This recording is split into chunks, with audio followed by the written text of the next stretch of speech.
Good evening, everyone. Welcome to DIA. My name is Matilde Guidelli. I am DIA's Associate Curator and the organizer of the Artist on Artist lecture series, where since 2001 we invite an artist to reflect upon the work of another artist in DIA's collection and past program. And over the course of the years, this simple prompt has generated a variety of responses and modes of address. And I'm very pleased to introduce tonight's talk as an experiment in this tradition, featuring Tiffany Sia on Unrest. But before, I wish to thank everybody at DIA who helped make tonight's possible, and in particular, Emily Markert, Kim Golding, Max Tannon, David Anayamaya, and the visitor service team, as well as Rose Lord and Claire Glenn at Marian Goodman, and the Unrest studio for their help in sourcing images. Commissioned a project by DIA in 2006, Unrest realized Trap Rock, a suite of photographs of the titular quarry located in the proximity of DIA Beacon in the Hudson Valley. Typical of Unmi's work, Trap Rock is a meditation on a hot site, not a war zone in this case, but a site of extraction. And her treatment of the subject overlaps signature sublime atmospheres with several traditions of visual representation that are foundational to many DIA artists, spanning Hudson River School painting, objective industrial photography, and the equation of land and sculpture. When visiting Tiffany Sia's first solo exhibition in New York, held at Artist Space in 2021, I was confronted with another complex meditation on landscape, this time the contemporary hot zone of Hong Kong, coming in and out of focus in media representations. A waterfall of dot matrix printer's paper was suspended from the ceiling and landed in an orderly pile at the bottom of the deep staircase. Stacked TV monitors screened 1990s Hong Kong weather broadcasts above it, next to an array of Tiffany's books, Too Salty, Too Wet, covered in silver mylar. The mylar was tactical, used during Hong Kong protests to disappear from surveillance cameras. I opened Tiffany's book at random to find passing mention of another artist's name, that of Unrest. And so, without further ado, please join me in welcoming Tiffany Sia on Unrest.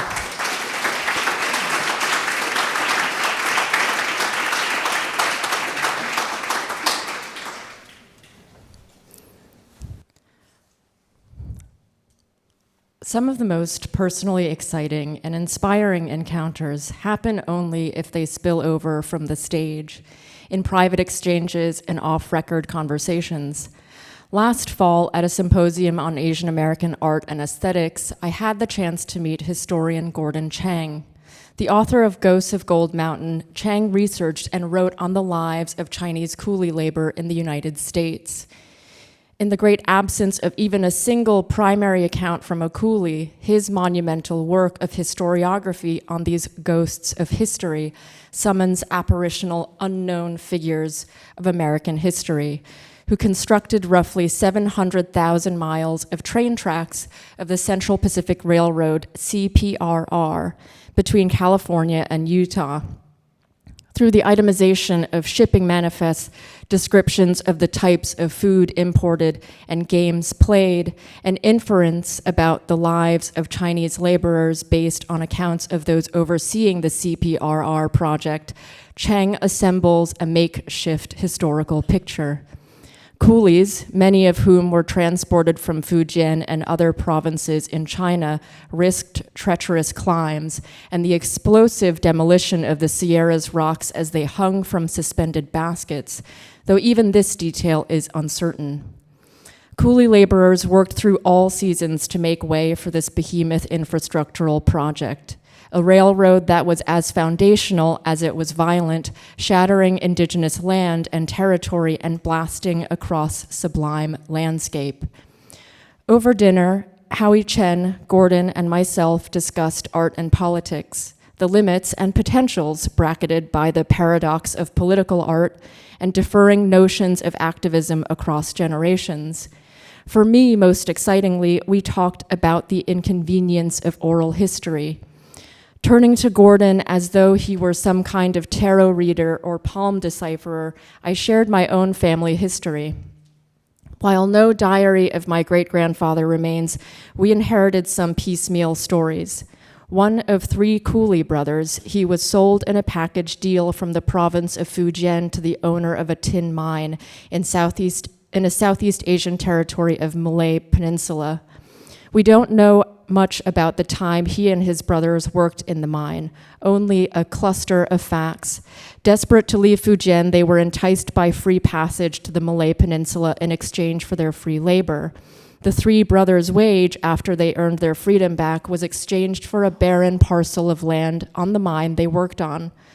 I detailed another story to Gordon about my biological grandfather, an American born in Red Hook, Brooklyn, who was stationed as a sailor in Shanghai in the late 1940s. When he left Shanghai to fight in the Korean War, he left my grandmother 2 gold plates and instructed her to meet him in either Taiwan or Hong Kong.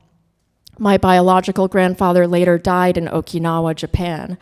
My father, Andrew, born on October 1st, 1949, the founding day of the People's Republic of China, which we suspect to be a false birthday, was adopted as a baby. My grandfather adopted my father and raised him in the French concession in Shanghai. A communist sympathizer with ties to founding members of opposing political groups, my adopted grandfather became the target of covert nightly interrogations. He ended up, I suspect, ensnared in the fold of early violent ideological taxonomies prior to the broader public campaigns of the Cultural Revolution that would follow years later. Historiographies assembled in national archives provide some context for me to understand this loose chain of history, but leave much up to guesswork.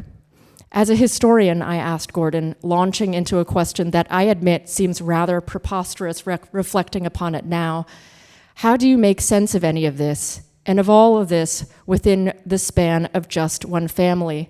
What does this history mean?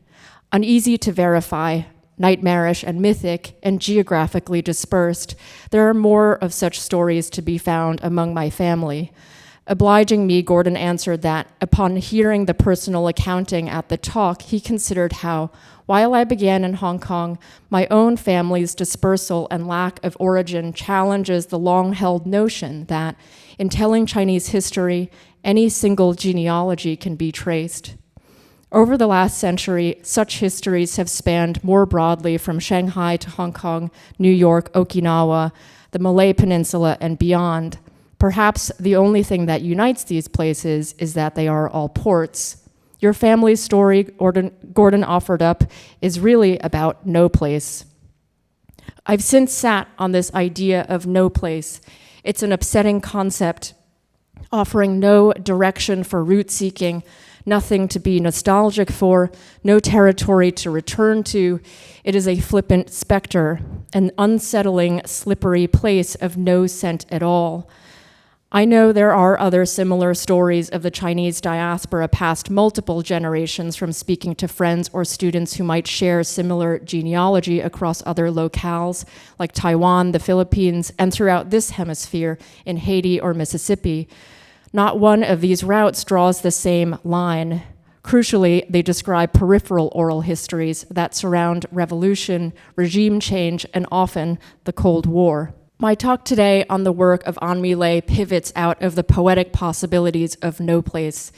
Where I take this will exceed what Gordon offered me, but I'm interested in reading no place as the singular presence of place as an elliptical concept. In geometry, an ellipses or ellipse is a curved figure with more than one focal point. However, the elliptical has a multivalent meaning. Elliptical also signifies lack, incompletion, and the failure to achieve fullness and unity. In performing an elliptical reading of her work, I'm interested in thinking through how Lei draws from a host of genres and visual vernaculars that describe place, in this case Vietnam, as a dispersed fantasy that emerges between the space of images. From American landscape photography to travelogues, geologic or military surveys, and war photography, the landscape photograph typically performs a rather simple act. It situates the viewer in a place to transmit knowledge of a location. However, whether Vietnam in the first of the triptych Rural Virginia in Small Wars, or the military base in 29 Palms in California from her 2005 publication Small Wars, an essayistic work containing 47 large format black and white photographs, Leigh's images evince an estrangement from the narrative of place, articulating a politics of spatiality that not only challenges the American imagination of Vietnam, the works also produce a sense of unknowing and tension with landscape. Leigh's work visualizes Cold War history as ellipses, inconveniences, and plot holes, but also asserts a poetics of possibility in the intervals between each image. Works in Vietnam do not easily situate Vietnam for the viewer. In Small Wars, the works weave through deception and rehearsal to construct landscape. Embedded in the logics of landscape and reenactment, Leigh's works operate pictorially against and with Vietnam as a televisual and photographic memory, what she calls the Vietnam of the mind, enacting a double gaze that weaves across America and Vietnam. Here, no place might be understood as a peripatetic concept of place that forecloses the possibility of unity, resolution, or completion. Leigh's work asserts a poetics in upending protocols of landscape photography and genre to respond to our fantasies. Tonight, I consider the series Vietnam and Small Wars as twinned works that function as opposing sides of the same coin, place/fantasy. As a filmmaker, I'm interested in the potential of repositioning Anri Leigh's series as an essay film. I'm interested in considering Leigh as a cinematic thinker working in a still image medium whose practice moves broadly across depictions of Vietnam on screen and in print culture. The elliptical has another meaning in film. By not dwelling on a single image, I'm interested in Leigh's series reconstituted as an elliptical montage in the order of photographs in the publication, wherein the gaps between shots point to durations of time or other actions that the viewer assumes between each shot. Displayed as projected images, Anri Leigh's works might be encountered as luminous shadows against a surface at cinematic large scale. My text, then, will perform as a kind of voiceover, moving through and reassembling the logics of the images and interstices. Images and text might sometimes align, but not always. Leigh's works articulate the imagistic ruptures of place underwritten by image circulation that powerfully grafts geopolitics, geography, and the history of the Cold War onto landscape. These gaps and lapses reveal critical histories and discussions within and beyond Vietnam as a distant imaginary, borrowing a phrase from the edited volume Cold War Camera, quote, to expose the political unconscious of the global war's visual regimes. Not to simply shatter these regimes of seeing or a Western fantasy of Vietnam, Leigh's work iterates upon their phantasmatic construction. This talk today forces a continual encounter with place and some digressions along the way to reorient and attempt to see Vietnam as televisual memory through Anri Leigh's formal kinship with cinema. Sometime last year, I had the Hong Kong artist Simon Leung over for dinner. I had recently moved back to New York. He told me the story of his memory of immigrating to the US from Hong Kong. Watching news reportage on Vietnam as a child, Simon remembers it was at that very moment, in that encounter with broadcast network TV, that it occurred to him he was on the other side of the world. Leung's Vietnam trilogy, made up of works War and Peace in the 70s, Squatting Project /Berlin, and Surf Vietnam, were made over 20 years after the end of the war, but grapple with this unique and mediated site of encounter and revelation. Telescoping the 1967 documentary film Loin de Vietnam, Leung asks, how far is far from Vietnam? The immediacy of broadcast television might create a feeling of proximity, but in that moment of seeing how the war was narrated and visualized through broadcast, Vietnam, or Asia really, was evidently not near, but elsewhere. Over the years, as Lay observes, disconnected from the place and with only a handful of family pictures available, I had come to construct my own notions of a Vietnam drawn mostly from memories, but also from photojournalism and Hollywood films. Suspended here in a slice of contemporary Vietnam, a timeless agrarian landscape in this series presents itself as a paradox, a constructed fantasy that speaks on one level to a child or adolescent's memory of Vietnam, and a regression from the rapidly industrializing Vietnam of the 1990s, when the textile and electronic sectors boomed. If reframed as a film, Vietnam and Small Wars as two vignettes open with a wide shot of a pastoral Vietnam. Palm trees and cows, reduced to small figures, speckle the horizon of a tropical plain. A riverbed cuts across, and mountainous formations of rock anchor the composition. The first of the vignette, Vietnam, spelled with a circumflex E and separated out into two words, notably a Viet spelling rather than an English one, opens to a close-up of a young girl wearing a blouse, necklace, and hat, which are anachronistic to most other shots in the work, whether long or medium ones. The child is a recurring figure in Lay's Vietnam series, which is composed of photographs taken in the 1990s that span agrarian landscapes, exterior shots of street life, and some contemplative interior shots. This immediate sense of proximity to the child feels personal, an establishing shot that announces the young girl at the outset as a protagonist. This photograph, titled Ha Nam, refers to the province of northern Vietnam in the Red River Delta, whose name derives from the Sino-Vietnamese word meaning south of the river. Lay left Vietnam when she was 15 in 1975, the last year of the war. It was devastating what Americans did to Vietnam, but they saved my life, and I was airlifted.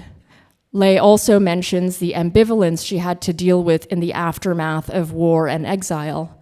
While she spares the viewer the lurid details of violence, in these photographs, the specter of that violence hovers in the atmosphere.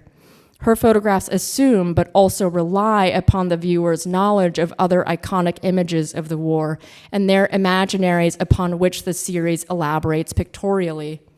As Lay describes, in 1994, when I returned for the first time, I realized I was not particularly interested in re-examining contemporary Vietnam. Instead of seeking the real, I began making photographs that use the real to ground the imaginary. The fantasy of the elsewhere also becomes the fantasy of here as they begin to merge together. It's in this sense that Lay's practice as akin to cinema begins to reveal itself. If, in Sontag's estimation, the painter reconstructs while the photographer discloses, Henri Lay's images hold a proposition that photography is always a construction, like cinema. To a lesser extent than the methods of reenactment evident in Small Wars, the Vietnam series vivifies the past and memory in a personal manner, seeking reconciliation with place and childhood by using images captured of everyday life, scenes, and landscape that weave between the power of truth, memory, and fantasy. Lay offers a kind of visual repair for the absence of family photographs, innocent scenes of soccer in a schoolyard, kites in the air, and revelers at an eclipse. Here we begin to see Lay grapple with photography's relationship to the invisible, considering the genre of the family portrait in the Vietnam War and making its resurrection as memory possible. In the absence of family photographs, yet in the face of a massive proliferation and circulation of images of the Vietnam War, the catastrophic memory of lived and mediated scenes begin to blur. In her book, Warring Visions, Tai Phu remarks, first, the war in Vietnam played a special role in visual history, and second, an influential thread of studies on photography developed in response to images from this war. Although I studied these lessons, over the years, my doubts deepened with the hazy recollection of half-forgotten scenes. Though whether witnessed firsthand or described to me, I could no longer tell. The exile is a detached figure, not so much in the negative, uncaring sense or meaning of the word, but in the sense of detachment and dissociation from both the place of origin and the new place. How might we notice no place in the no man's land of battlefields, or in the partial absence or outdated memory of an exile? Henri Leigh's photographic tableaux inhabit a double consciousness, an exilic gaze. Leigh's work offers no easy way out of these histories, but completes the illusion of these bilateral regimes of seeing as embedded formal tensions. Quote, most people are principally aware of one culture, one setting, one home, Edward Said argues, but exiles are aware of at least two, and this plurality of vision gives rise to an awareness of simultaneous dimensions, an awareness that, to borrow a phrase from music, is contrapuntal. Drawing across time and space, the specificities of place dissolve. Which landscape is Vietnam? Which is Virginia? A double gaze we might understand in Leigh's works produces what she describes as a complicated picture. The more you see these places, the less you know. The camera has provided me with multiple shields from the painful memory of war, she has remarked, while allowing me to come as close as possible to understand it. We might think of the image as a plane of reckoning and dissociation in order to gaze at the sublime of history in its total horror and awe. This ambivalence is constantly at play in each photograph, and one can turn this affect of ambivalence, not a passive affect in her work, but an extremely present and active one, over and over in these pictures. I remember developing an intense attachment to my parents' CRT television in the 1990s, which I spent many hours in front of unsupervised. So visceral are these experiences, the vivid memory of running my fingers across the monitor and feeling the screen zap with static at the tips. My initiation to American culture before I immigrated in 1996 was accomplished through X-Files and John McTiernan's Die Hard 3. Visiting my aunt and uncle in Manila, I relished their access to MTV, secured through the exclusive American cable syndicate channels in the Philippines. While my parents were largely absent in my childhood, TV as a constant took on an avuncular presence. In 1997, at the age of 9, I watched the handover in Hong Kong from a makeshift fort in the living room. My parents were out on the town, toasting the historic moment with their friends, leaving my friend and I to the nanny. I was told the handover was the reason for leaving, among other stories explaining my family's fleeing from Shanghai. These fragments of my family history, as well as this television memory, vexed me about the world of adults. In July 1997 in Hong Kong, the streets looked the same as they had the month prior, and on the day of a transnational ceremony handing over sovereignty looked so underwhelming in the rain, I remember waking up to being tucked into my bed. Amid the fast-moving events of the 20th century war, Leigh's camera and its slow shutter speed run counter to the immediacy of action. Time is the technology through which she manipulates. She achieves another temporality, opening onto a phantasmatic, dreamlike plane by working with a large format camera and using long exposures.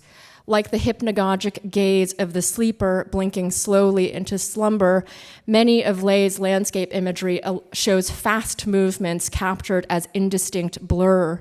Moments of blur release the image from the intense precision and clarity of the photographic register. In these pastoral scenes of Vietnam, haunted by the spectrality of the catastrophic, the hypnagogic gaze might be considered fundamentally related to the figure of the child, a trope in anti-war photography. The child in visual worlds is often the figure that pleads for empathy and the most sympathetic victim of history. Perhaps we cannot recall the names of the photographers or the first time we saw these images, but we know by memory the widely circulated photographs of children caught in violent scenes that were made iconic of the Vietnam War. And while we might understand the existence of the child in this way as a vehicle for empathy, especially in the images of war and turmoil from elsewhere, the child is also left to be abandoned by the viewer, who as a voyeur experiences violence as a mediated event at a safe distance from threat. Beyond the pleas for empathy, beyond the child as a redemptive or an overly sentimental figure, Lei works within and beyond the frameworks of the child as an image. The child personifies a dream of place through the prism of memory. She invites us to read these photographs of the child not as a distant subject, but as ways of reenacting the myth of place through the prism of a child's memory, the myth resting somewhere between truth and distortion. Living in exile, as Leia remarks, you start intensifying certain things and forget others. Things live on in your head as imagistic as dreams. In Cantonese culture, bei guai zak is the term for sleep paralysis, believed to occur when a ghost sits on your chest. Similar to the Vietnamese term ma de, meaning to be held down by a somnolent spirit, the Western term for this phenomenon is the night hag, a reference to the malevolent agent that sits on the sleeper's chest or at the foot of their bed, and the term nightmare was traditionally used to describe this phenomenon before its more common meaning and use today. The disquieting landscape in Anri Lei's work invokes the relationship between ghosts and history. The apparitional figures echo the motif of smoke and mist, recurring across these photographs, and later too in subsequent series. Quote, ghosts are, in Vietnamese conception, the categorical opposite of ancestors, and as such they become strangers to the local community when this community enacts a ritual unity with its ancestral memory. We might relate conceptions of ghosts in Vietnam to exilic figures. In the process of political cusps, in the making of new regimes of power, the exile becomes a figure that strikes out of time. Both in the sense of having run out of time, but also being out of sync, the exile is uprooted and ejected from their ancestral lands. This exilic figure embodies displaced memory, something irretrievable and unrecoverable. In Lei's photographs, a blurred face invokes a horror trope, appearing disfigured, but it also acts as a veil upon the visage constructed by the slow shutter. A figure exceeding the moment of the photographic capture, an apparition that cannot be put to rest. In Small Wars, Lei illuminates the relationships between reenactments and war training and simulations, weaving their intrinsic ties to memory and the history of war. So much in the theater of military operations is already a rehearsal for the event of battle. The Vietnam War reenactments that Lei both participates in and photographs in Small Wars perform a kind of doubling of the rehearsal that is already embedded in the temporality of the battlefield. A repetitive loop of motion caught between anticipation and action. There is a highly filmic aspect of this deployment of reenactment as construction. Writing on the use of reenactment in documentary film, Bill Nichols observes, reenactments vivify the sense of the lived experience, the vécu of others. They take past time and make it present. They take present time and fold it over into what has already come to pass. Reenactment possesses a bewitching power to resurrect memory, to undo time, to reanimate a person of a historical past. Lei even takes on the role of a Viet Cong sniper girl, an anonymous historical figure who adds authenticity to the event. But it's not just her role as an incarnate Viet Cong that makes this scene vivid. Lei's act of photographing these reenactments assures their performances by capturing them as images. She essentially returns them to the realm in which they were originally experienced or referenced by the reenactors.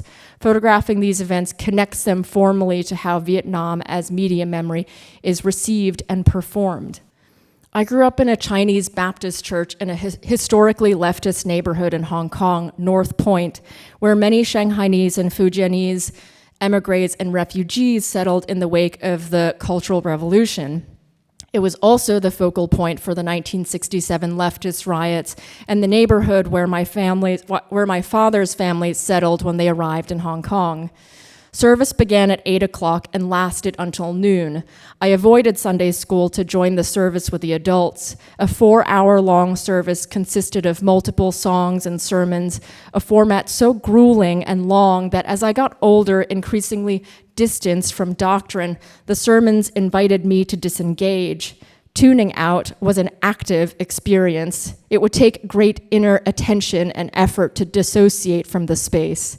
In all this talk about sleep and dreams, are any among us in this audience already asleep? If so, I don't mind at all. I ask less as an accusation against the inattentive, but rather welcome it as a dare. The filmmaker Abbas Kiarostami once said, "I prefer films that put their audience to sleep. Some films have made me doze off in the theater, but the same films have made me stay up at night, wake up thinking about them in the morning, and keep on thinking about them for weeks. Those are the kinds of films that I like." After church, we would spend several hours at Laser People, a video and laserdisc store in Happy Valley.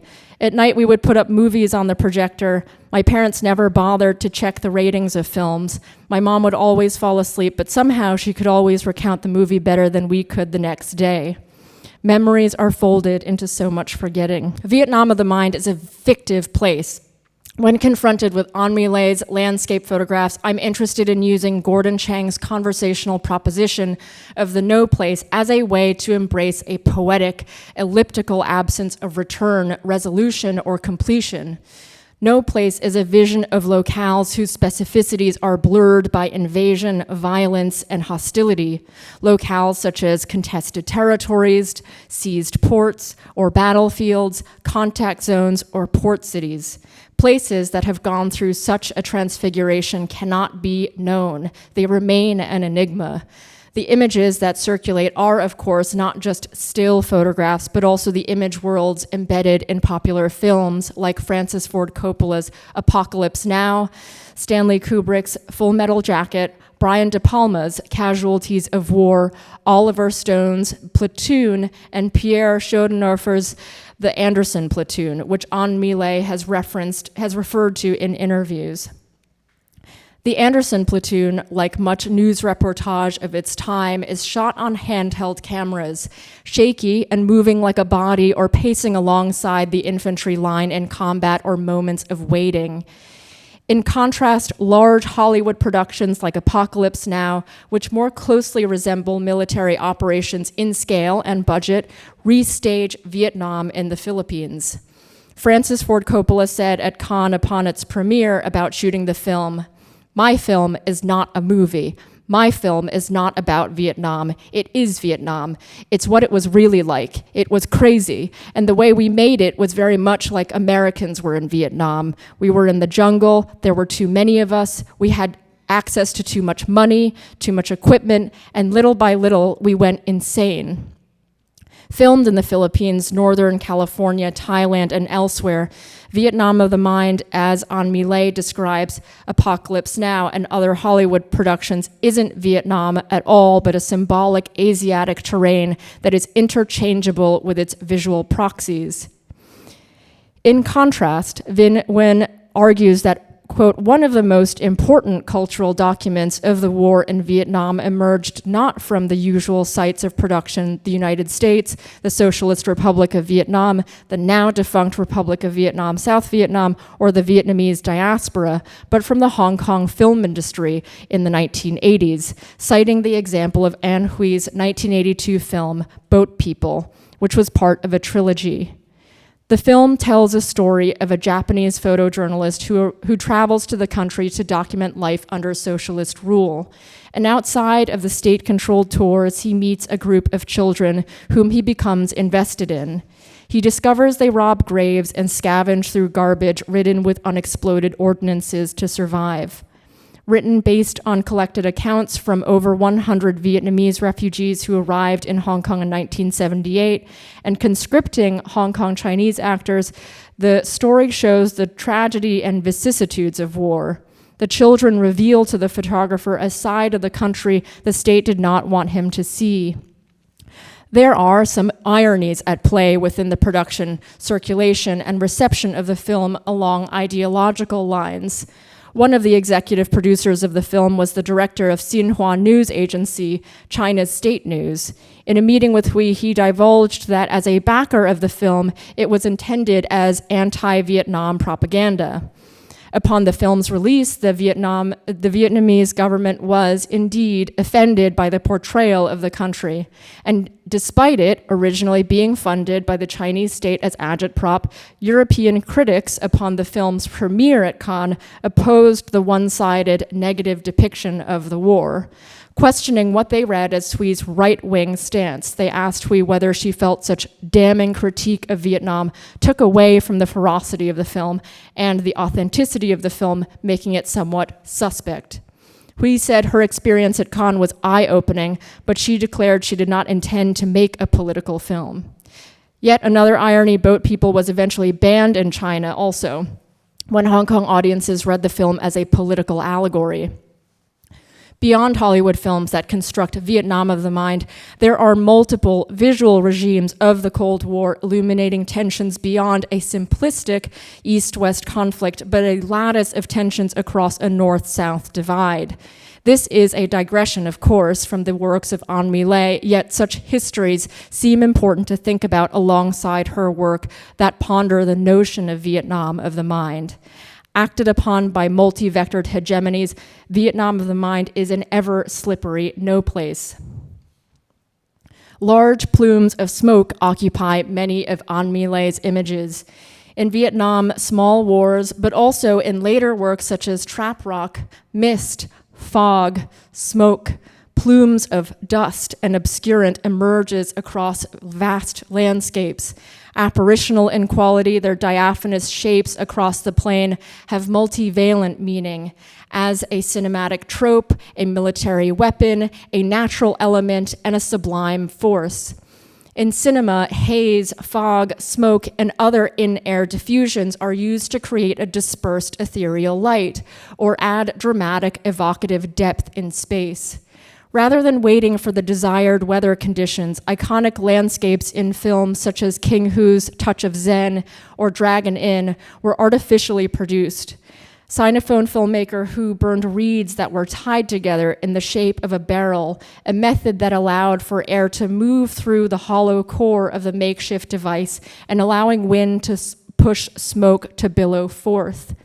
In an attempt to recreate the aesthetics of ink scroll paintings, juxtaposing mountains and mist on film, King Hu saw smoke as a way to create negative space in cinema. Fog of War describes the uncertainty and lack of situational awareness in conflict in both strategic and psychological terms. In the theater of war, obscurants have many tactical applications. Smoke can be used to conceal or mark. It can be used as a defensive screen to hide operations or be launched as a tactic of confusion on the enemy. Military uses of smoke range from breathable and vapor to asphyxiating and incendiary, depending on the chemical agent. If Le vivifies memory and no plays through the photographic medium, her fondness for these apparitional shapes of smoke plays poetically with photography's relationship to disclosure and concealment. These diaphanous shapes add a dreamlike quality to their settings, but their multivalence only multiplies the concurrent menacing and beauty that rules the landscape photograph. All wars are fought twice, Viet Thanh Nguyen has argued, the first on the battlefield, the second time in memory. While Nguyen self-describes as a scholar of memory, we might similarly think of Anri Le's work as a termite practice on a locus of memory, whether that recollection is mediated or lived. Not simply oppositional, Anri Le proposes other formal tactics, complexities, and dualities in visual forms that compound the sublime. These photographic landscapes embrace this no place between awe and horror. In Vietnam, the war we refer to is called the American War. Credits come last in a film. Before I close, I want to thank Mathilde for inviting me to speak at DIA today, and my huge gratitude for her great guidance and support along the way. Many thanks also to the whole DIA staff for helping set this up. I also want to thank Rachel Valinsky for the insightful and rigorous edits. And many thanks also to Alex Winvo, who helped me edit this video. And huge thanks to my husband for all that you do. And thanks to my parents. And thank you all for being here today.